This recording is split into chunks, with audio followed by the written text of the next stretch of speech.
Hey everybody, Matthew back here, and I want to talk to you about this week's special feature project. These are hashtag pair of Pauls. So they came out in 2022. We're originally a lease for a client, and the idea was to have two matching guitars, one set up for what he wanted, and a substitute or a support guitar that we could change when there was a string break or anything like that, and the other guitar needed to be worked on. So I basically just wanted something cool that matched. So if you want to see this project and what it is on the portfolio page of the website. It did spend, after that lease, it did spend some time in the library, and then now it's just basically a wall ornament. If you've seen any update videos, you've probably seen these hanging around in the background. It is a free agent at this point. A lot of these guitars, especially if you go through the profile and you look, a lot of those guitars get donated to special causes and stuff that I do for internet content and whatnot. So my oldest brother died at 16 when I was 7 of acute myeloid leukemia.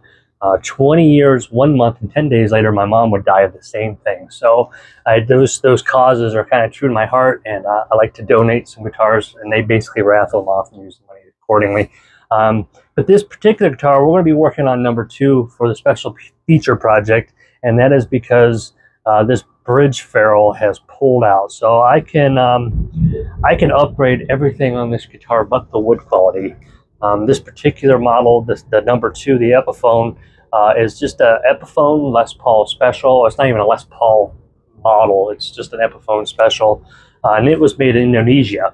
And then of course the number 1 is a Gibson Les Paul Studio, made here in the United States.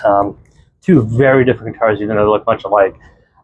So basically this ferrule was starting to pull forward from the string tension, and I have video of everything coming up to this point. I'm just kind of recording out of order, but you'll see the repair up to this point and go moving forward. So this is a fairly simple repair. All I'm doing is I just milled out the hole because it's basically too big now, and then put a mahogany dowel in there included with hot hide glue.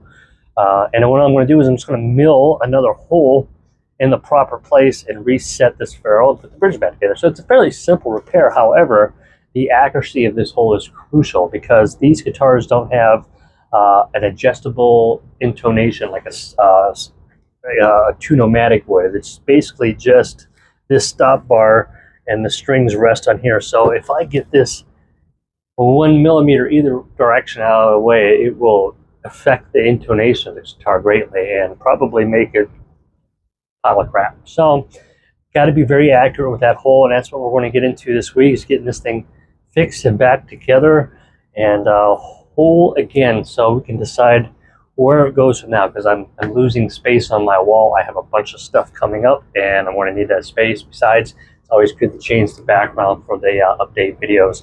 But with all that being said, as I like to say, I'm going to get to it, and I'll be posting videos all week. And of course, the whole project, the main part of the project, will exclusively be on the website at MattieLive.com, MattieLive.com. And for all you songwriters out there, keep on writing ditties like Conway Twitty. We'll see you soon.